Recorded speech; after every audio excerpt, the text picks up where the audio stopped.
ஏறி சிறைப்பட்டவர்களை சிறையாக்கி கொண்டு போனேன்.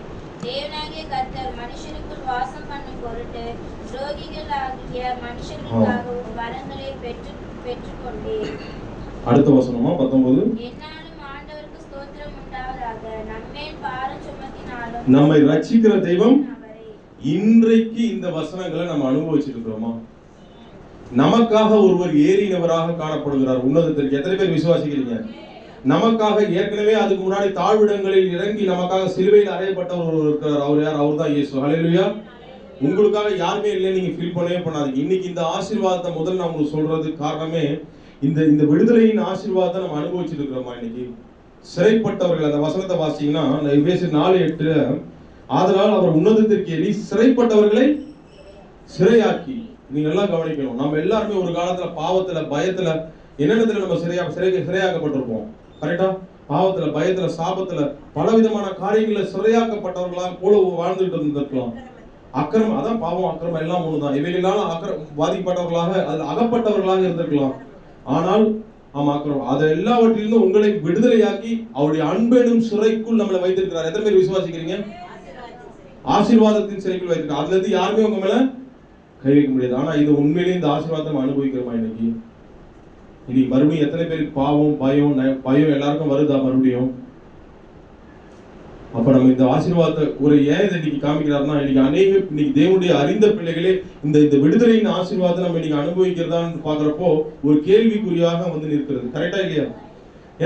ஏன்னா அதை நம்ம அறிக்கை பண்றது இல்லை. இந்த வசனங்களை நம்ம என்ன பண்றதுல, நமக்காக ஒரு செய்ததை நாம் அறிக்கை செய்யறது. அது எப்படின்றத நீங்க பார்க்கணும். இது எப்படி எடுக்கிறதுப்பா அப்படி? ஏன்னா இது பார்க்கும்போது இது ஒரு ஆசீர்வாதத்தின் செய்தியாக பிளஸ் சுத்திகரிப்பின் செய்தியாகவும் இந்த வருஷத்துல நமக்கு அமையும். எத்தனை பேர் விசுவாசிக்கிறீங்க? ஏன்னா நம்ம கடந்த 8 மாதங்கள்ல செய்யாததை இனியாவது நம்மளை மாற்றிக்கொண்டு விடுதலையின் ஆசீர்வாதத்தை சுதந்திரித்தவர்களாக அடுத்த வருஷம் நுழைந்து எத்தனை பேர் விசுவாசிக்கிறீங்க? அதுதான் நம்ம ஆண்டவருடைய சபைக்கு வந்திருக்கிறோம். நம்ம அப்படியே இல்லை, நம்ம வளர்ச்சி பெறணும். ஒரு சிறை, அதுல இருந்து தேவன் விடுச்சிருக்காருன்னா நம்ம யோசிங்க. சிறையில் இருக்கிறப்போ வெளியில இருக்கிற சலுகைகள் கிடைக்குமா? சிறையில் இருக்கிறப்போ எதுவுமே வெளியில இருக்கிறப்போ வெளியில பலவிதமான முன்னேற்றங்கள் கவர்மெண்ட் அப்டேட் பண்ணிட்டு இருக்கு. ஏதாவது கிடைக்குமா? சிறையில என்ன கிடைக்கும்? சிறையில என்ன கிடைக்குமோ களி, அது மாதிரி தான் கிடைக்கும். பயம், சிறையில பாவம், அதுதான் இருக்கும். அதுலயே நம்ம இருந்தோம்னா நம்ம அப்படியே தான் அடுத்த வருஷத்துக்குள்ள நம்ம போகிற மாதிரி இருக்கும். ஆனா நம்மளாம் அதுல இருக்கக்கூடாது. நம்ம இயேசு கிறிஸ்து நம்மளை விடுதலை ஆக்கி இருக்கிறார். நமக்காக உன்னதத்திற்கு ஒருவர் ஏறி இருக்கிறார். ஆமென். அவர் அதற்கு முன்பே தாழ்விடங்களில் இறங்கி நமக்காக விடுதலை தந்திருக்கிறார். அதை மனதில் பதித்து உன்னதத்தில் ஏறின அவர் சங்கீதம் 68 சொல்லுது பாருங்க, அந்த வரங்களை எதுக்கு கொடுத்திருக்கிறார்னா நம்மோடு கூட வாசமா இருக்க கொடுத்திருக்கிறார். எத்தனை பேர் விசுவாசிக்கிறீங்க? அதனால அப்படிப்பட்ட தெய்வம் நம்மளை நடத்துறாருன்னா இன்னைக்கு அந்த ஆசீர்வாதத்தை நம்ம பெறறோமா இல்லையா, அதுதான் இன்னைக்கு பார்க்க போறோம். அதுக்கு ஒரு தலைப்பை வச்சிருக்கிறேன். எனக்கு இது எப்படி எடுத்து முடிக்க போறேன்னு தெரியல. கர்த்தருக்கு சித்தமா தான் இது இன்னைக்கு இந்த ஒரு வாரத்துல இந்த ஒரு தலைப்பு இல்லை, அடுத்த வாரம் பாதி தலைப்பு கூட முடிக்கலாம். மேக்சிமம் இன்னைக்கே முடிக்க ட்ரை பண்றேன். இந்த தலைப்பு நோட் பண்ணி ஏன் இது வித்தியாசமா தலைப்பு வைக்கணும் அப்படின்னு யோசிச்சு பாக்குறப்போ உண்மையிலே இதன்படி நம்மளை விட்டு கொடுத்தோம்னா கண்டிப்பா இந்த ஆசீர்வாதத்தை அனுபவிக்கலாம். எத்தனை பேர் விசுவாசிக்கிறீங்க? இந்த தலைப்பு என்னன்னா, ஏறினவருக்காக இறங்குகிறோமா, இறங்கினவருக்காக ஏறுகிறோமா? என்னது? ஏறினவருக்காக இறங்குகிறோமா? எதெல்லாம் நம்ம இறங்கணும், இறங்கினவருக்காக ஏறணும், எதெல்லாம் நம்ம ஏறணும். இன்னைக்கு அதுதான் பார்க்க போறோம். அதை நீங்க கத்துக்கிட்டீங்கன்னா நீங்க கண்டிப்பா இந்த ஆசீர்வாதத்தை சூப்பரா அனுபவிக்கலாம். ஆமென். ஒரு துளி கூட மிஸ் ஆகாம நீ அனுபவிக்கலாம். ஏன்னா நம்ம எல்லாம் எத்தனை பேர் விடுதலை அடைஞ்சவங்க விசுவாசிக்கிறீங்க? எதுவுமே நம்மள பயம், பாவம் எதுவுமே நம்மள ஆட்கொள்ள முடியாது. எத்தனை பேர் விசுவாசிக்கிறீங்க? அந்த ஆசீர்வாதத்தை அனுபவிக்கணுமா வேணாமா? அந்த சிறைக்குள்ள மறுபடியும் போக கூடாது. மறுபடியும் தலைப்பு சொல்றேன், ஏறினவருக்காக இறங்குகிறோமா, இறங்கினவருக்காக ஏறுகிறோமா? ஏன்னா தலைப்பு வித்தியாசமா இருக்கு பாக்குறீங்களா? ஒரே முட்டை தான், அது என்ன பண்றோம், பொடி மாஸ் போடுறோம், முட்டை ஆம்லேட் போடுறோம், அப்புறம் வேற என்ன போடுறோம், பிரெட் ஆம்லேட் போடுறோம், முட்டை ஆம்லேட் தான் என்னங்க, அதான் முட்டை வறுக்கிறோம், அல்லது முட்டை தொக்கு பண்றோம், அதுங்க ஆஃப் பாயில். ஐயோ அதை மறந்துட்டப்பா, ஆஃப் பாயில்ப்பா. என்னது அதுக்கு வசனத்தை பாதி ஏத்துறாதீங்க. சத்தியம் அதுக்கு ஃபுல்லா சத்தியத்துல மட்டும் ஆஃப் பாயில் வேணாங்க. இந்த சத்தியத்தை என்ன பண்ணோம், முழுமையா உள்ள வாங்கிக்கணும். ஓகே, அதனால ஃபுல்லா உங்களுக்கு நீங்க கொடுக்க போறோம் இன்னைக்கு. ஓகே, அதனால எதுக்கு இந்த ஆம்லேட் சொல்றேன்னா, ஒரு முட்டை தான், அதை வச்சு நீங்க எத்தனை பேருக்கு வித்தியாசமா பண்ணி, அது போல இந்த தலைப்பை கொஞ்சம் வித்தியாசமா கொடுத்தா ஜனங்களுக்குள்ள போனோன்றதுக்காக இப்படி ஒரு தலைப்பை வச்சேன். இன்னைக்கு எல்லார் வீட்லயும் மத்தியானம் ஒரு முட்டை ஆம்லேட் பார்சல்ப்பா. ஓகேவா? சந்தோஷம் பாருங்க. இன்னைக்கு சிக்கன் பிரியாணியோட வச்சு சாப்பிடுங்க. உங்களுக்கு பிடிச்சபடி முட்டையை விதவிதமா தொக்கு வச்சுங்க. ஓகே, இப்போ அது மத்தியானம் பார்த்துக்கலாம். இப்போ செய்திக்குள்ள போலாமா? இன்னைக்கு என்னது, ஏறின பாருங்க, தலைப்பு மறந்துச்சு, முட்டை தான் ஞாபகம் வருது. ஓகே, அதை விட்டுருங்க. ஏறினவருக்காக இறங்குகிறோமா? இறங்கினவருக்காக. அப்போ நம்ம ஃபர்ஸ்ட் என்னென்ன பண்ணணும், எதெல்லாம் நம்மளை இறக்கணும், அப்பதான் நம்ம வந்து வாழ்க்கையில இந்த ஆசீர்வாதத்தை அனுபவிக்க முடியும். இது அதை எப்படி உங்களுக்கு புரிய வைக்கிறது அப்படின்னு பாக்குறப்பதான் சங்கீதம் 68 ஃபர்ஸ்ட் நம்மளே இறக்கி கொள்ள வேண்டிய காரியங்கள். கடந்த 8 மாதத்துல இதை செய்யலன்னா இனிமேல் செய்யணும். 68:19 வாசிக்கணும்.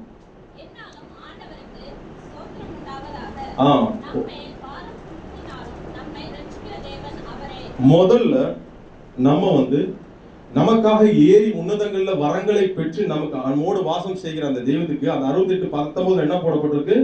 ஸ்தோத்திரம். கடந்த 8 மாதங்களை நம்ம என்ன பண்ணிருக்கிறோம்? எத்தனை தடவை நம்ம ஸ்தோத்திரங்கள் பண்றதுக்கு எப்படி ஸ்தோத்திரங்கள் பண்ணணும்? எப்படி ஸ்தோத்திரங்கள் பண்ண சொல்லுங்க பார்க்கலாம். நம்மள தெய்வம் எப்படி விடுவிச்சிருக்கிறார்?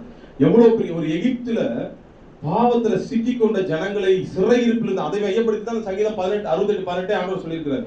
அந்த சிறையிருப்புல மாட்டிக்கிட்டு அந்த ஜனங்களை எகிப்திலிருந்து மீட்டெடுத்தவர் சிறையிருப்பிலிருந்து திருப்பி தன்னுடைய அன்பெனும் சிறைக்குள்ள அவர் என்ன வச்சிருக்காரு?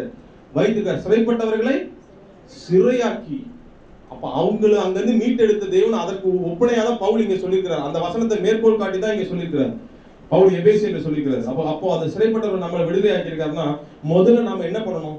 எகிப்து ஜனங்க என்ன பண்றாங்க? வீட்டுக்கு வாசிங்க. யாத்ராகமத்துல என்ன போடப்பட்டிருக்கு? முதல்ல என்ன பண்றாங்க? யாத்ராகமம் 11ஆம் அதிகாரம் 10ஆம் அதிகாரமா முதல்ல பாடுறாங்க. நன்றி. ஆண்டவர் என்ன பண்றாங்க? தங்களை மீட்டெடுத்த தெய்வத்தை அவங்க என்ன பண்றாங்க?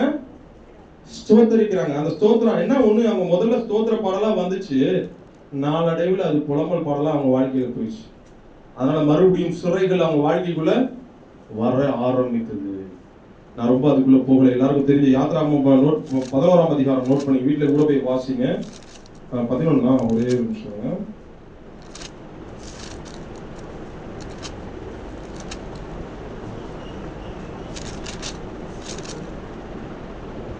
அந்த வசனம் எங்க இருக்குன்னா யாத்ராகமம் 15ஆம் அதிகாரம் வீட்டுல போய் வாசிங்க.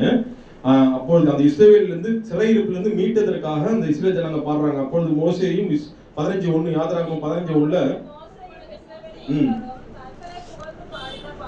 போதும்பா புகழ்ந்து பாடின அது பாட்டு ஃபுல்லாவே அது பாட்டு தான். ஓகேவா? நீங்க அதை வீட்டுல போய் வாசிங்க. நன்றியுடையவர்களாக ஒவ்வொரு நாளும் நம்ம காணப்போம். நம்மள சிறையிலிருந்து விடுவிச்சதுக்கு நம்ம என்ன பண்ணோம்? நன்றியுடைய இருதயத்தை தான் கர்த்தர் வாசம் பண்ணுவார். எத்தனை பேர் விசுவாசிக்கிறீங்க? 10 குஷ்டரோகிகள் அவர் குணமாக்கும் போது அவர் தெய்வம் நன்றியை எதிர்பார்த்து தான் அந்த வார்த்தையை சொல்றாரு. மத்தவங்க எல்லாம் எங்க அப்படின்னு கேட்கிறாரு. உங்க வாழ்க்கையில சிறையிலிருந்து விடுதலை அடைச்சிட்டீங்கன்னா எனக்கு என்ன போச்சுன்னு நீங்க பாட்டு போக கூடாது. நம்ம விடுதலை அடைந்த தெய்வத்தை ஒரு நாளும் நினைக்கணும். சிறையில் நம்ம எவ்வளவு வழிகளை அனுபவிச்சிருப்போம். எகிப்துல அத்தனை ஜனங்கள் கொடுமைப்படுத்தி செங்கல் எல்லாம் போட்டு என்னவோ பண்ணாங்க. எவ்வளவு பிரச்சனை எல்லாம் செங்கல் சுட வச்சாங்க. அதெல்லாம் நினைச்சு பார்த்து அவங்க இருந்தாங்கன்னா கண்டிப்பா புலம்பிருக்க மாட்டாங்க. கரெக்டா இல்லையா? நம்ம வாழ்க்கையில நம்ம முன்னாடி நம்ம எவ்வளவு பயந்துருப்போம், பல விதமான சூழ்நிலைகளை பார்த்து பயந்துருப்போம், பாவத்துல இருந்திருப்போம். ஆனா எல்லாத்துலயும் நம்ம மீட்டது யார்? அந்த சிறையில இருந்து. அதை நினைச்சு பார்க்கணும். ஐயோ என்ன மீட் எடுத்தாரு தினம். அப்ப அந்த சங்கீதம் 68:19 எதுக்கு வாசிக்க சொல்லணும்னா வருடத்துல அந்த கிறிஸ்துமஸ் நாள்ல மட்டும் ஸ்தோத்திரம் பண்ணணும் அப்படி போட்டிருக்கு. என்ன போட்டிருக்கு? இல்ல உயிர் தெரிந்த நாள்ல குட் ஃப்ரைடே மட்டும் ஸ்தோத்திரம் பண்ணணும் போட்டிருக்கு. என்ன போட்டிருக்கு? என்னாலும். அப்ப நம்ம அவர் தான் நம்ம மேல பாரம் சுமத்தினாலும் நம்ம ரசிக்கிறவர் யாரு? அப்போ அவரை நீங்க ஒவ்வொரு நாளும் ஸ்தோத்திரம் பண்ணணும். நம்ம சிறைப்பட்ட நம்மை அவருடைய அன்பெனும் சிறைக்குள்ள வச்சிருக்கிறார். விசுவாசிங்களா? சரி, அந்த எதுக்காக நான் இறங்குகிறோம்னு சொன்னா முதல்ல நம்ம மனதை வந்து இறக்கணும். எப்ப ஸ்தோத்திரம் இறக்கணும்னா என்னன்னா தாழ்த்தணும். இறக்கி தேவனை நீ உயர்த்தும் போது நீ உயர்த்தப்படுவீங்க. எத்தனை பேர் விசுவாசிக்கிறீங்க? ஹல்லேலூயா. சிறையில நீங்க மாட்டிக்க மாட்டீங்க. பயப்படுறீங்களா? இன்னைக்கு நீங்க உங்களை இறக்கி ஸ்தோத்திர பலிகள் எடுங்க. பயப்படுறீங்களா? நீங்க புலம்பாதீங்க. நாக்குல நீ கூட ஒரு பாட்டு போகணும். நாவிற்கு சுவையான வார்த்தை புலம்பலல்ல துதி என்று உணர்ந்தேன் ஐயா. நாவிற்கு சுவையான வார்த்தை புலம்பலல்ல துதி என்று உணர்ந்தேன் ஐயா. மண்ணை படைத்தவரே ஸ்தோத்திரம் ஸ்தோத்திரம் பண்ணமா இல்லையா? அப்போ நம்ம நாவிற்கு சுவையான வார்த்தை எது? புலம்பலாம், துதி. நீங்க துதிக்க நீங்க சிறையில மாட்டிக்க மாட்டீங்க. எத்தனை பேர் விசுவாசிக்கிறீங்க? நீங்க துதிக்க தினமும் நீங்க சிறை துதிச்சுக்கிட்டே இருந்தீங்கன்னா பரவாயில்ல. சம்பந்தமே இல்லாம துதிக்கிறாங்க, சம்பந்தமே இல்லாம துதிங்க. எல்லா நேரமும் துதிக்கலாம். துதிக்கிறதுக்கு இந்த நேரம் அந்த நேரம்லாம் கிடையாது. உங்க பிரச்சனைகள் நீங்க துதிச்சுக்கிட்டே இருந்தீங்கன்னா கண்டிப்பா சுரை உங்க வாழ்க்கையில வராது. ஹல்லேலூயா. நீங்க அதாவது ஆண்டவர் என்னாலும் ஸ்தோத்திரம் உண்டாவதாங்க. என்னாலும் நீங்க ஸ்தோத்திரம் பண்ணிருந்தீங்கன்னா மேல சிறையில இருந்து விடுதலை அடைஞ்ச அந்த அனுபவத்தை ஒவ்வொரு நாளும் பெறுவீங்க. வாழ்க்கையில சிறை வந்தாலும் உங்க மேல சிறை என்ன பண்ண முடியாது? உங்களை சிறை பிடிக்க பிடிக்க முடியாது. நல்லா கவனிங்க. சரி சரி, நன்றி நம்மளை சொல்றதுக்கு எப்படி நம்மளை இறக்கணும் சொல்லுங்க? எப்படி இறக்குவீங்க? இப்போ ஒரு கிராமத்துல ஒரு நாட்டாம இருக்காருப்பா, இந்த கிராமத்துல ஒரு நாட்டாம இருக்கிறாரு. நன்றி எப்படி சொல்லுவீங்க நீங்க? ஹாய் நாட்டாமே, good morning, very good morning அப்படியே சொல்லுங்க. ஒரு கிலோ ஸ்டைல அப்படியே சொல்லுவீங்க? என்ன பண்ணுவீங்க? இந்த இது மாதிரி சினிமால சொல்றாங்களே இப்படி சொல்லிட்டு அப்படியே சொல்லுவீங்க? ரெண்டு கை கூப்பி ஒரு மனுஷனுக்கே எப்படி நம்ம நன்றி சொல்றோம், அதே போல ஒரு விஓ ஆபீஸ்க்கு போறீங்க, ஒரு சைன் வாங்குறதுக்கு போறீங்க, ஹாய் விஓ குட் மார்னிங், ஒரு சைனை போடு அப்படியே போடுவீங்க. என்ன பண்ணுவீங்க? எப்படி போடுவீங்க? எப்படி விஷ் பண்ணி ஐயா வணக்கம் ஐயா அப்படிதானே? அப்பதானே அந்த இது அவங்க கிட்ட தொடர்ந்து அந்த இது வேலை, உங்களுக்கு சைன் போடுவாங்க, உங்களுக்கு வேலை நடக்கும். கரெக்டா இல்லையா? இப்படி சொல்லுவோம் வணக்கம் ஐயா அப்படின்னு ஒரு மரியாதை. ஒரு மனுஷனுக்கே நான் அப்படி சொன்னோம்னா, கர்த்தர் நம்மளை சிறையிருப்புல இருந்து விடுதலையாக்கி உன்னதத்திற்கு ஏறி நமக்கு வரங்களை கொடுத்துருக்காங்க. கரங்களை தட்டி சொல்லி நம்ம பயன்படுத்தலாமா? உன்னை சிறையாக்கி உனக்காக வந்து தாழ்விடங்கள் இறங்கி சிலுவையில் அரைச்சி உனக்காக பாவத்திலிருந்து, பயத்திலிருந்து, சாபத்திலிருந்து, உன்னை நோயிலிருந்து விடுதலை ஆக்கி இருக்கிறாரு. இன்னைக்கும் விடுதலை ஆக்குகிறாரு. நாம எந்த அளவுக்கு நன்றியுடையவர்களாக இருக்கிறோம், அந்த நன்றியை பொறுத்து நீங்களும் நானும் இந்த சிறைக்குள்ள போகாம இருக்க முடியும். ஹல்லேலூயா. ஏனோ தானம் என்று போயிட்டோம்னா நம்ம கண்டிப்பாக நம்ம கர்த்தருடைய அந்த ஒரு ஆசீர்வாதத்தை தொடர்ந்து நாம் என்ன பண்ண முடியாது, பெற முடியாம போயிடும். அதை நீங்க மனதுல ஞாபகம் வச்சுங்க. தொடர்ந்து நம்ம பார்க்கும் பொழுது இன்னைக்கு நம்ம வந்து 1000 ஸ்தோத்திர பலிகளை நீங்க இட்டீங்கன்னு வச்சீங்களேன், அது உங்க வாழ்க்கையை ஒரு மாற்றக்கூடியதாக இருக்கும். அது எப்படி நீங்க ஸ்தோத்திர பலிகள்னா, உள்ளத்தின் ஆழத்திலிருந்து உங்களை என்ன பண்ணும், ஸ்தோத்திர பலிகளை இட எரிகோ போடுங்க. எத்தனை பேர் விசுவாசிக்கிறீங்க? இந்த 8 மாசத்துல நீங்க எத்தனை ஸ்தோத்திர பலிகள் இடாம இருந்தீங்களா? இன்னைக்கு ஒரு வைராக்கியம் கொள்ளுங்க. என் நைட்ல இருந்து நான் போறேன், இன்னும் இப்பத்துல இருந்தே போறேன், என் உள்ளத்துக்குள்ள கிடைக்கிற டைம்ல நான் அவர் என்ன பண்ண போறேன். உங்களுக்கு நேரம் ஒரு பொக்கிஷம் பொண்ணு மாதிரி. அந்த நேரத்தை நீங்க பொண்ணுனா அந்த தங்கத்தை விட விலை மதிப்பு. அதை நீங்க ஸ்தோத்திரம் பண்ணிக்கிட்டே இருக்கலாம். உங்க சூழ்நிலைகள் எரிகோ வர உடைக்கப்பட்டே இருக்கும். ஹல்லேலூயா. தட்டைகள் உடையும் உங்க வாழ்க்கையில. நீ பயம் உங்களை விட்டு அகன்று போகும். பாவம் உங்க பக்கத்துல வராது. ஏன்னா சிறை உங்களை சுற்றி, சிறை வராதபடி நீங்க அவருடைய அன்பெனும் சிறைக்குள்ளவே நீங்க இருப்பீங்க. ஹல்லேலூயா. ஆண்டவருக்கு என்னாலும் ஸ்தோத்திரம் உண்டாவதாக. அந்த பாரம் சுமத்தினால என்னை ரட்சிக்கிற தெய்வம் அவர் மாத்திரமே என்ற உணர்வோடு கூட இருந்தீங்கன்னா நீங்க சிறையில தள்ளி மாட்டிக்கவே மாட்டீங்க. கவலைப்படாதீங்க. துதிக்க தள்ளி போன காரியம் கூட உங்க கிட்ட வருங்க. ஹல்லேலூயா. எத்தனை பேர் நம்புறீங்க? அது ஒரு அதுக்காக உங்க மனசு இறக்குவீங்களா? இறக்க முடியாத அளவுக்கு கஷ்டப்படுறீங்க. நீங்க இறக்கி கொடுங்க.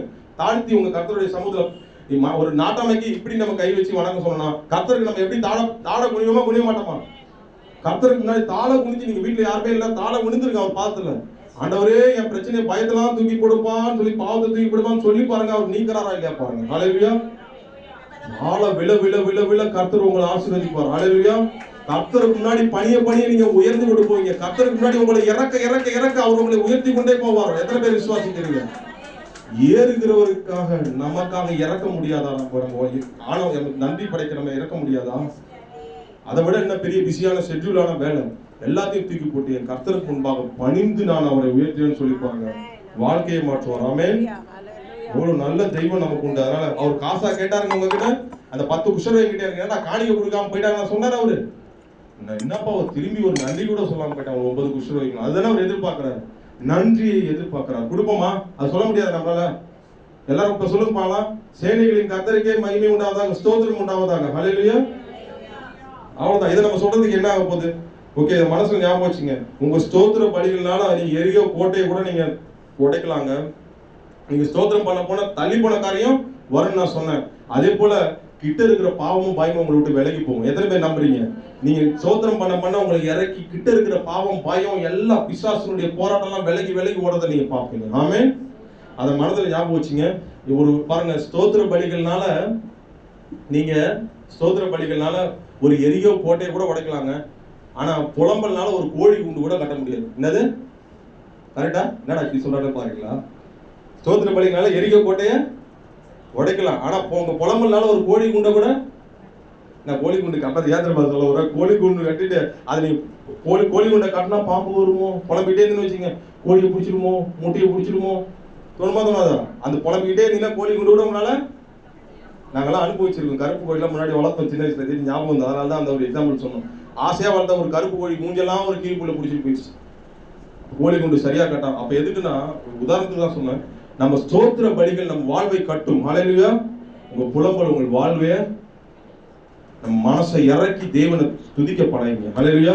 பாருங்க, மனசை இறக்கி ஆபிரகாம் ஆமா, ஒரு உதாரணம், 2 உதாரணம் காட்டுறேன், சொல்ல போறேன், கடைசியில் சொல்றேன். 2 உதாரணம் முதல்ல வேதத்துல உங்களுக்கு காட்டிடுறேன். ஆபிரகாமுடைய வாழ்க்கையும் லோத்துனுடைய வாழ்க்கையும் நீங்க கவனிச்சு பாத்தீங்கன்னா, ஆபிரகாமுடைய வாழ்க்கையில ஆசீர்வாதத்துல ஒரு ஸ்டெப்பா போயிட்டே இருக்கிறார். சிறை புரியுதா? சிறை வராதபடி தேவன் பார்த்துட்டார். ஆனா லோத்துனுடைய வாழ்க்கையில நீதிமான் தான். ஆனா என்ன வந்தது பாருங்க, கொஞ்சம் ஒரு இது கூட சொல்ற பாருங்க. அவர் தன்னை இறக்குறாரு. ஆதியாகமம் 12ஆம் அதிகாரம் 7 வாசிங்க. ஆதியாகமம் 12ஆம் அதிகாரம் 7.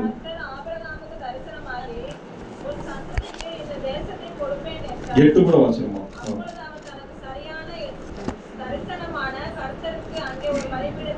என்னப்பா பண்றான்?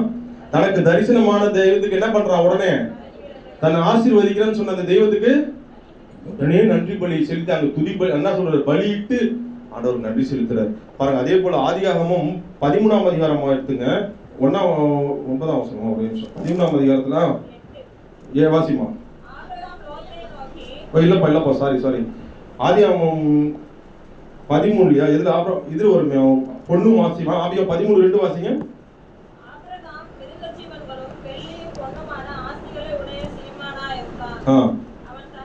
ஓகே, ஒரு நிமிஷம். கடவுள் சொன்னபடி ஆசீர்வதிச்சாரு. அவர் நன்றி சொல்லாம போலாமா போக கூடாதா? அந்த 10 குஷ்டரோகிகள் போலாமா போக கூடாதா? ஆனா அவர் அப்பவும் எப்படி இருக்கிறார்? தன்னுடைய இருதயத்தை இறக்குகிறார். பணத்தினால அவர் தன்னுடைய இருதயத்துக்குள்ள ஆணவமும் எதுவுமே உள்ளுக்குள்ள வராம 4ஆம் வசனம் என்ன போடப்படுறாரு?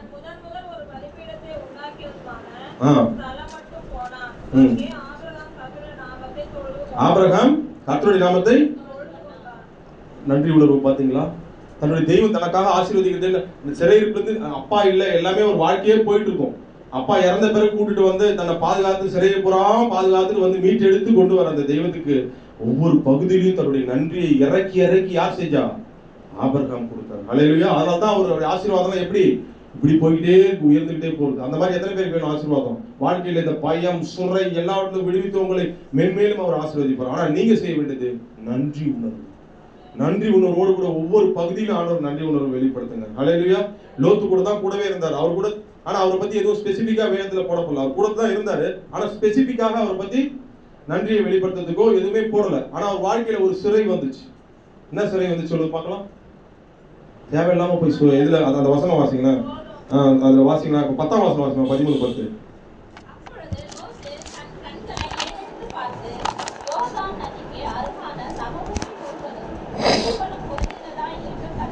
ஆமா, நீர்வளம் பொருந்தினதா சிறை.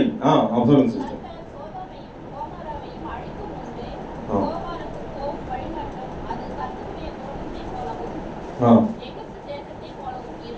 பாத்தீங்களாங்க? அப்ப அவர் உண்மையிலே ஒரு ஸ்தோத்திர பலியிட்டு கடவுளுக்காக ஒரு உண்மையிலே நன்றி உணர்வோடு கூட நல்ல நீதிமான் தான். ஆனா அவர் கடவுளோட ஒரு ஆபிரகாம் அளவுக்கு ஒரு ஐக்கியமாக அந்த அளவுக்கு தேவன் நன்றி செலுத்துறவரா இருந்திருந்தா கர்த்தர் கண்டிப்பா அங்க போக விட்டுருப்பாரா? சோதமுக்கு. சோதமை யார் தேர்ந்தெடுத்தது?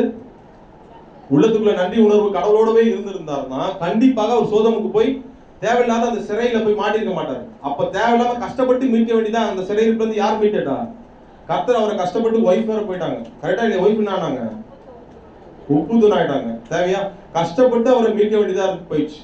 ஆனாலும் இவன் நீதிமானதுனால கர்த்தர் மீட்டு எடுத்தாரு. நம்ம வாழ்க்கையில் நம்ம சிந்திப்போம். நம்ம எதுக்குள்ள நம்ம தேவன் விடுவிக்கிற ஒவ்வொரு விஷயத்துக்கும் நம்ம நன்றி உணர்வுல இருக்கணும். ஹல்லேலூயா. இன்னைக்கு நீங்க பயத்திலிருந்து விடுதலை அடைஞ்சாரா? நீங்க நன்றி ஆண்டவர் வெளிப்படுத்துங்க. ஸ்தோத்திரம் பண்ணிட்டே இருங்க. ஹல்லேலூயா. இன்னைக்கு ஸ்தோத்திரம் மட்டும் நாளைக்கு டாடா காட்டக்கூடாது. ஆண்டவருக்கு என்னாலும் ஸ்தோத்திரம் உண்டாதாகன்னு சொல்லிட்டே இருந்தீங்கன்னா சிறை உங்க வாழ்க்கையில வராதபடி கர்த்தர் பாதுகாத்துவார். ஆமென். பாருங்க, இதே யோபு குறிச்சு நம்ம பார்க்கிறோம். யோபுக்கு எல்லாமே லாஸ் ஆயிடுச்சு. நம்ம யோபு 1:10 நீங்க வாசிங்கன்னா, ஒரு தேவன் ஒரு அன்பெனும் சிறைக்குள்ள வைத்திருந்தார், ஆசீர்வாதம் எனும் ஒரு சிறைக்குள்ள வச்சிருந்தார். பிசாசு அதை தாண்டி உள்ள போய் என்ன பண்ண முடியாது. வாசி, யோபு 1:10 வாசிங்க.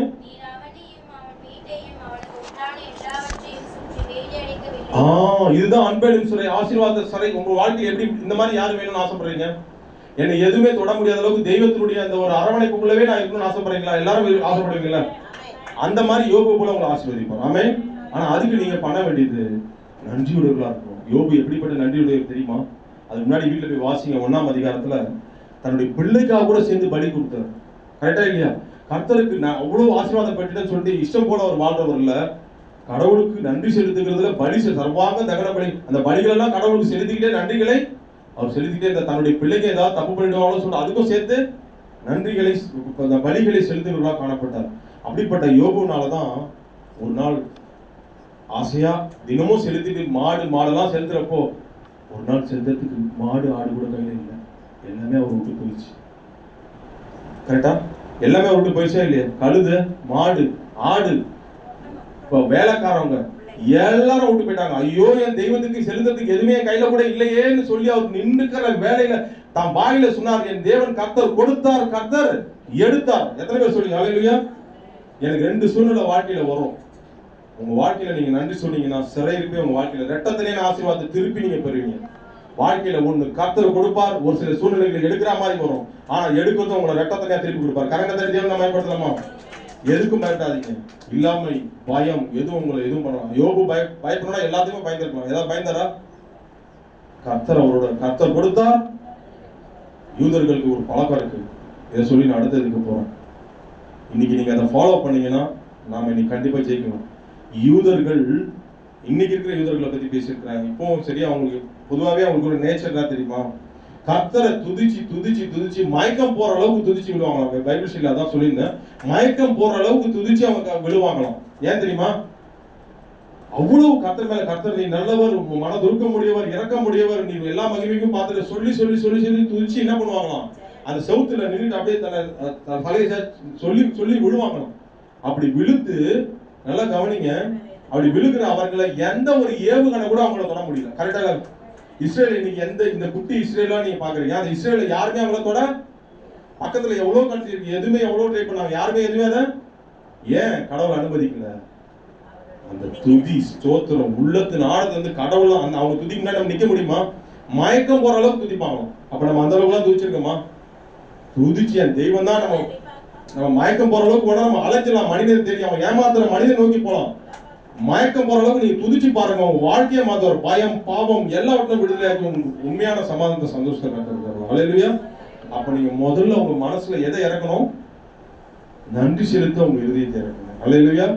இறக்குனீங்கன்னா நீங்க ஏற்றம் உங்க வாழ்க்கையில. எத்தனை பேர் விசுவாசிக்கிறீங்க? அப்பதான் அந்த ஏறினவருக்கு நாம அந்த நன்றிகளை காட்டுகிறோம். அப்பதான் அவர் நம்ம கூட இருந்த அந்த வரங்களை கொடுக்கறதுல ஒரு அர்த்தம் இருக்கு. விசுவாசிக்கிறீங்களா?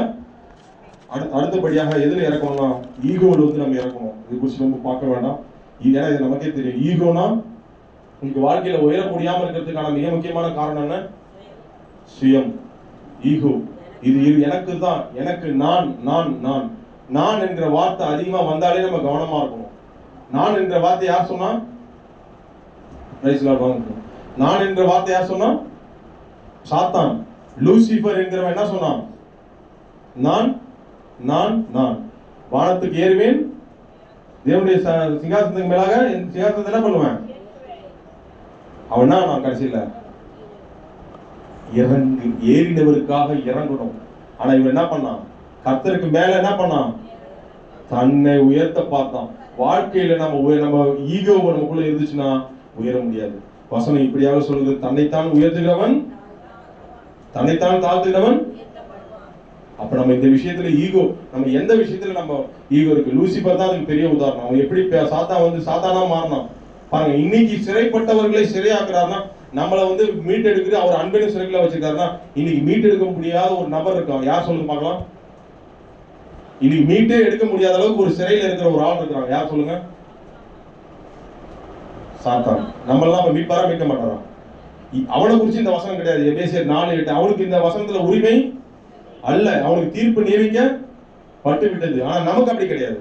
அப்புறம் ஏன் கலங்குறீங்க? எந்த விஷயத்தை கழிச்சு கலங்கிட்டு இருக்கீங்க? நம்மளை சிறைப்பட்டவர்களை அவர் அன்பனும் சிறைகளை வச்சிருக்கிறாரு. மறுபடியும் சாத்தான் வந்து அவன் மாற முடியாது. அவன் ஈகோனால மறுபடியும் கர்த்தருக்குள்ள வர முடியாது. ஆனா நமக்கெல்லாம் அப்படி கிடையாது. இன்னைக்கு அதை புரிஞ்சுக்க முடியாம இருக்கிற ஒரு ஈகோ இருந்துச்சுன்னா அது எது வேணாலும் இருக்கலாம். அது எந்த ஈகோவா இருந்தாலும் இந்த வசனத்தை வாசி நம்மளை தாழ்த்துவோமா, கண்டிப்பா கர்த்தர் நம்மளை உயர்த்துவார். எத்தனை பேர் விசுவாசிக்கிறீங்க? இந்த விஷயத்துல இறக்கி போடுங்க. பிலிப்பியர் 2:6-7 வாசிங்க. சர்வவல்ல தேவனாகிய இந்த கர்த்தராகிய இயேசு கிறிஸ்துவே தன்னை இறக்கி இருக்கிறாருங்க. அதை நீங்க வாசிச்சு பாருங்க, தெரியும். பிலிப்பியர் 2:6-7. தேவனுக்கு சமமாய் இருப்பதை கொள்ளையாடின பொருளாக எண்ணாமல் தம்மை தாமே வெறுமையாக்கி அடிமையின் ரூபம் எடுத்து மனுஷர் சாயலானார். அடிமையின் ரூபம் எடுத்து மனுஷர் சாயலானார். பாருங்க எவ்வளவு ஒரு நல்ல தெய்வம். நமக்காக அவர் என்ன பண்ணிருக்கிறாரு? தன்னையே வந்து இறக்கி வந்து இன்னைக்கு இது பண்ணியிருக்காருன்னா அதனால தான் அவர் உயர்த்தப்பட்டார். கரெக்டா இல்லையா? அதனால இந்த வரங்களை நமக்குள்ள கர்த்தர் கொடுக்குறாரு. புரியுதா? இந்த முக்கியமா இந்த சிறைப்பட்டவர்களை சிறையாக்கி உன்னதத்திற்கு ஏறி நம்ம என்ன பண்ணுறாரு? வரங்களை கொடுத்து நம்மளோட கூட வாசம் பண்ணுகிறாருன்னா நம்மள அந்த விடுதலையை அனுபவிக்கிறோம்னா அந்த வரங்களை மாத்திரம் பெற்றுக்கிட்டு ஏதோ நம்ம வரங்களை பெற்றுட்டு கூட நம்ம என்ன பண்ணக்கூடாது, அது மேல மட்டும் கவனம் வைக்காம அது கொடுத்தவர் மேல நம்ம கவனத்தை, ஏன்னா அவர் துரோகிகளாகி நமக்கு அந்த வரங்களை கொடுத்துருக்கிறார். அப்ப நம்ம முதல்ல நன்றியுடையவர்களா இருக்கணும். ரெண்டாவது ஈகோல வந்து வெளியே வரணும். மத்திய 7:22 பாத்தீங்கன்னா ஆவின் வரங்களை பெற்றவங்க எப்படி இருக்கிறாங்க பாருங்க. நன்றியுடையவர்களாகவும் இல்லாம ஏதோ ஏனோ தோணம்னு வாழ்ந்ததுனால கர்த்தர் என்ன சொல்றாரு, அவங்க கூட இருந்து வரங்களை கொடுத்து வாசம் பண்ண அவங்க முடியல. இயேசுனால என்ன சொல்றாரு பாருங்க. ஏதோ 30 வருஷம் உங்களுக்கு தெரியும், 10 வருஷம் எனக்கு தெரியலாம் சொல்ல, உங்களை அறியேன்னு சொல்லி சொன்னாங்க. என்ன சொல்றாரு பாருங்க மத்திய 7:22.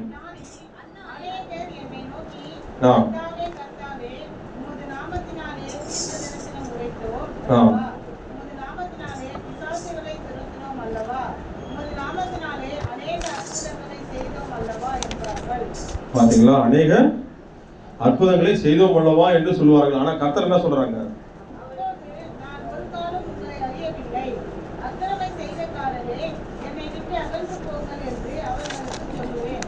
அக்கிரமை செய்கிறாரே என்னை விட்டு. அப்ப எவ்வளவு இவங்களாம் வந்து நன்றியும் இல்லை, பெற்ற வரங்களை பெற்றுக்கிட்டாங்க, எல்லாம் பண்ணாலும் நன்றி இல்லாத ஒரு வாழ்வு. கர்த்தருக்காக எதுவுமே அவங்க ஏதோ வரங்களை மட்டும் அனுபவிச்சு போறாங்க. ஆனா நன்றி உடையவர்களாக ஈகோ, நன்றி இல்லாத தன்மை அவங்களுக்குள்ள இருந்ததுனால கர்த்தர் அவங்கள ஒன்றும் பண்ண முடியும். இன்னைக்கு ஞாபகம் வச்சுங்க, உங்களுக்கும் என்னையும் தேவன் தேர்ந்தெடுத்து வரங்களை கொடுத்துருக்கிறாருன்னா ஒரு தைரியமான வாழ்க்கை வரணும். ஹல்லேலூயா. அவர் நம்மோட கூட வாசம் செய்கிறார். மறுபடியும் பாவம், பிரச்சனை இவைகளே உங்களுக்கு பற்றி பயப்படாதீங்க. உங்களை அடுத்த கட்ட லெவலுக்கு கொண்டு போக விரும்புறாரு. எத்தனை பேர் நம்புறீங்க? அடுத்த லெவலுக்கு போகணும். நீங்கள் நானும் ராஜாக்களும் ஆசாரியர்களுமா இருக்கிறோம். அப்ப நம்ம மேல எது ராஜாவுடைய ஸ்பெஷாலிட்டி வேதபாட வகுப்புல சொன்னேன், ஆளுகை செய்வது. உங்களை எதுவும் ஆளுகை செய்யாது. எத்தனை பேர் நம்புறீங்க? ராஜானாலே ஸ்பெஷல், அவங்க தான் ஆளுகை செய்யறது. உங்கள் பயமோ பாவமோ எதுவுமே உங்களை ஆளுகை செய்ய முடியாது. அப்படி நீங்க விசுவாசிச்சு நீங்க அறிக்கை செஞ்சு பாருங்க, கண்டிப்பாக இந்த ஆசீர்வாதத்தை பெறுவீங்க. இந்த ஆசீர்வாதத்தை பெறுவதற்கு நம்மளை இறக்குவோமா? ஏறினவருக்காக இறங்குவோமா? நான் இந்த சப்ஜெக்டோட இந்த வாரம் நான் முடிய போறேன். ஒரே ஒரு கதை மட்டும் சொல்லி முடிய போறேன். அடுத்த வாரம் நான் மீதி பரவாயில்ல, நம்ம நிதானமா இதை புரிய வைக்கணும். அடுத்தது என்னது? இறங்கினவருக்காக ஏறுகிறோம். அதை குறித்து நம்ம எப்ப பார்க்க போறோம்? நெக்ஸ்ட் அடுத்த வாரம் வாழ்த்து வருதா? பரவாயில்ல, கொஞ்சம் பொறுமையா போனாலும் கூட பரவாயில்ல. இந்த சத்தியத்தின்படி நம்ம இந்த ஆசீர்வாதத்தை அனுபவிக்கணும். ஹல்லேலூயா. சிறைப்பட்டவர்களை சிறையாக்கி அந்த நம்மளை வந்து அவர் அன்பெனும் சிறைக்குள் வைத்திருக்கிறார். அதனால இந்த ஆசீர்வாதத்தை அனுபவிக்கணும். ஒரு குட்டி கதையை மட்டும் சொல்லிடுறேன், நீங்க எல்லாம் தைரியமா சந்தோஷமா இந்த ஒரு விடுதலையின் ஆசீர்வாதத்தை அனுபவிக்கணும். அதுக்காக நான் சொல்ல போறேன். ஒரு சிங்கம், நம்மளாம் யாரு? ரட்சிக்கப்பட்ட ராஜாக்களும். அப்ப நம்ம இந்த முதல்ல நான் நீ பார்த்த விஷயத்தை ஜெமின் பண்ணிடுறேன். நம்ம ஏறினவருக்காக இறங்கணும்னு சொன்னோம். எதுல இறங்கணும்? இறங்கி தாழ்த்தணும். நன்றி செலுத்துறது இல்லை. ரெண்டாவது ஈகோல வந்து இறக்கணும். அப்படி இறக்கிட்டீங்கன்னா கண்டிப்பாக கர்த்தர் உங்களை அந்த விடுதலையின் ஆசீர்வாதத்தை அனுபவிச்சு அவர் உங்களோட கூட வாசம் செய்வார். அதுதான் மெயின். வாசம் செய்து உங்களை என்ன பண்ணுவாரு? பிரச்சனைகள் சிறைகளில் மாட்டிக்கொள்ளாதபடி கர்த்தர் பார்த்துக்கொள்வார். ஆமென். இப்போ ஒரு சிங்க கதை ஒன்று சொல்றேன். ஒரு சிங்கம் வந்துச்சான். அந்த சிங்கத்தை குட்டில இருந்து எதுல வளர்த்தாங்கன்னா கூண்டுல இருந்து வளர்த்துட்டாங்க. என்னது? கூண்டுல இருந்தே வளர்த்துட்டாங்க. ஒரு நாள் அது பெருசாகி வளர்ந்துருச்சு. வளர்ந்து சரி அது சுதந்திரமா இருக்கட்டும் சொல்லிட்டு எங்க போய் விட்டாங்க? காட்டுல போய் என்ன பண்ணாங்க? சந்தோஷமா இருக்கிற பறந்து விரிந்த ஒரு காட்டுல போய் விட்டுட்டாங்க. அந்த சிங்கம் என்ன பண்ணுச்சு? முதல்ல கொஞ்சம் சந்தோஷமா இருந்துச்சு உள்ள போறப்போ. ஆனா நடுவில் ஏன்னா அது எதையுமே பார்த்து கிடையாது. முயல் ஒண்ணு வந்துச்சான். அதை பார்த்து பயந்துச்சான். திடீர் துள்ளி குச்சா. என்ன இருக்கும்? அது துள்ளி போகுது, இவங்க பயமா இருக்கு, பயந்துச்சான். அடுத்து அப்படியே கொஞ்சம் கொஞ்சம் போக ஒரு நரி இல்லை சரி, அந்த ஒல் அதுதான் சொல்லுவாங்க, அந்த கழுத பிடிக்குன்னா சொல்லுவாங்க ஹைனா ஒரு கும்பலா வந்து ஐயோ இதனால அது பயங்கரமா இருக்கு, கொடூரமா இருக்கு, கொள்ளலாம் பார்த்து பயந்து சிங்கம் பயந்துச்சான். அப்புறம் பாத்தீங்கன்னா கொஞ்ச நேரம் கழிச்சு இது வந்துச்சான், நரி வந்துச்சான். அதை பார்த்து பயந்து ஐயோ இதுனா இப்படி இருக்குது அப்படின்னு பயந்துச்சான். அப்புறம் யானை வந்தவன சரி புலி வந்துச்சான். முன்னாடி புலி வந்து ஒரு உருமிச்சான் பாரு, ஐயோ இது வயிற்றுல புலி கரைச்சி கொஞ்சம் ஓரமா பயந்து ஓடிச்சான். அப்புறம் கொஞ்சம் நகர்ந்து போறப்போ யானை வந்து பெரிய யானையா உருவமா வந்து நின்னுச்சான். ஐயோ சிங்கமா யானை வந்துச்சா சொல்லி ஓடி போய் மரத்துக்கு முன்னாடி ஒழிஞ்சிட்டு வேண்டி பார்க்கலாம். இதுல என்ன புரியுது உங்களுக்கு? அது என்னது? அது கர்ஜனை கூண்டுக்குள்ள இருக்கிறப்போ அது நல்லா கர்ஜனை பண்ணிச்சு, எல்லாம் பண்ணிச்சு. ஆனா இங்க வந்தோம்னா என்ன ஆச்சு? சின்ன பூனை குட்டி மாதிரி ஆயிடுச்சு. கூண்டுக்குள்ள இருப்ப எப்படி இருந்துச்சான், அப்படியே கர்ஜனெல்லாம் பண்ணிச்சு. அதை பார்த்தா இவன் விடுதலை கொடுத்துடலாம், போய் சுதந்திர மாவட்டம் சொல்லிட்டு விடுதலை பண்ணி விட்டாங்க. ஆனா அவன் அங்க போய் அது என்ன பண்ணிச்சு வேலை, பூனைக்குட்டி மாதிரி முயலை பார்த்துலாம் பயப்படுது, நிறைய பார்த்து பயப்படுது, ஓனாயை பார்த்து பயப்படுது, இதெல்லாம் பார்த்து யானையை பார்த்து ஒரேடியா பயந்து போய் மரத்துக்கு பின்னாடி ஒழிஞ்சிச்சு. இப்ப இதெல்லாம் பார்த்து என்ன நினைக்கிறீங்க நீங்க? ஆனா அது ஒரு அதுங்களை மத்த விலங்குலாம் பார்த்து சிரிச்சுட்டான். நீங்க ஏன்னு கேட்க கூடாது, விலங்கு ஏன் சிரிக்குதுன்னு கேட்க கூடாது, இது கதை. ஓகே, மத்த விலங்குலாம் இதை பார்த்து சிரிச்சுட்டான். ஒரு கதை உங்களுக்கு புரியுறதுக்காக சொல்றேன். அப்போ ஏன் இந்த சிங்கராஜா நம்மளை பார்த்து இப்படி போயிட்டு பயப்படுறாருன்னு சொல்லி மத்தவங்களாம் சிரிக்குதான். அப்ப நீங்க சொல்லுங்க, இந்த கதைக்கு நமக்கு தொடர்பு இருக்கா? அநேக வேலைகள்ல தொடர்பு இருக்கா? தொடர்பு இருக்கா? இன்னைக்கு சிறைப்பட்டவர்களை சிறையாக்கினார் தேவன், நம்மளை விடுதலை ஆக்கியிருக்காரு. கரெக்டா? எத்தனை பேர் விசுவாசிக்கிறீங்க? அது அடுத்த வாரம் பார்க்க போறோம். இறைஞனவருக்கு நம்ம என்ன தாழ்விடங்கள்ல நமக்கு என்ன பண்ணிருக்காரு, அப்ப நம்ம பயத்துல இருந்து இதெல்லாம் விடுவிச்சிருக்காரு. அதை நம்ம விரிவா அடுத்த வாரம் பார்க்கலாம். அப்போ நம்ம இன்னைக்கு எப்படி போக போறோம்? வெளியில சிங்கம் போயிட்டு அங்க போயிட்டு வீட்டுல வெளியில புலியானு சொல்லுவாங்க, அந்த மாதிரி இங்க சிங்கம் மாதிரி பேசிட்டு அங்க போயிட்டு வீட்டுக்கு மறுபடியும் பயத்துக்கு பயப்படுவீங்களா? பயம் திடீர்னு ஒரு முயல் மாதிரி குட்டி அளவு தான் வரும். அதை பார்த்து ஐயோ முயல் அப்படி நகருவீங்களா? ஒரு ஓனாய் மாதிரி வரும், ஐயோ கும்பலா வந்து பயப்படுவீங்களா? திடீர்னு ஒரு யானை மாதிரி கூட வரலாம். அது எதுவா இருந்தாலும் சரி, நீங்க ஒரே ஒரு கர்ஜனை போட்டா அவங்களை ஓடி போய் எத்தனை பேர் விசுவாசிங்க? அல்லேலூயா. கரங்களை தட்டி தேவன் நாம பயன்படுத்தலாமா? ஒரே ஒரு கர்ஜனை போதும். இயேசுவின் நாமத்தினால. அந்த கர்ஜனை என்ன தெரியுமா? துதி. எத்தனை பேர் விசுவாசிங்க? அந்த கர்ஜனை என்ன தெரியுமா? துதி. நசரேயனாகிய இயேசுவின் நாமத்தினாலே அந்த நீங்க சொல்லி பாருங்க, நீங்க கண்டிப்பாக நீங்க சிங்கமாவே இருப்பீங்க, ராஜாவா இருப்பீங்க, பூனைக்குட்டியா இருக்க மாட்டீங்க, எந்த மரத்துக்கு முன்னாடி ஒளிய மாட்டீங்க. விசுவாசிக்கிறீங்களா? இன்னைக்கு இது போதும், டைம் ஆயிட்டு. ஏன்னா இது அடுத்த சப்ஜெக்ட் கொஞ்சம் இறங்கினவருக்காக ஏறுகிறோமா, அது நம்ம அடுத்த வாரம் பார்க்கலாம். ஏன்னா அடுத்த வாரம் வாக்குத்தத்த வாரம், பந்தியின் வாரமா இருக்கிறதுனால அதுக்கு அடுத்த வாரம் பார்க்கலாம். ஓகே.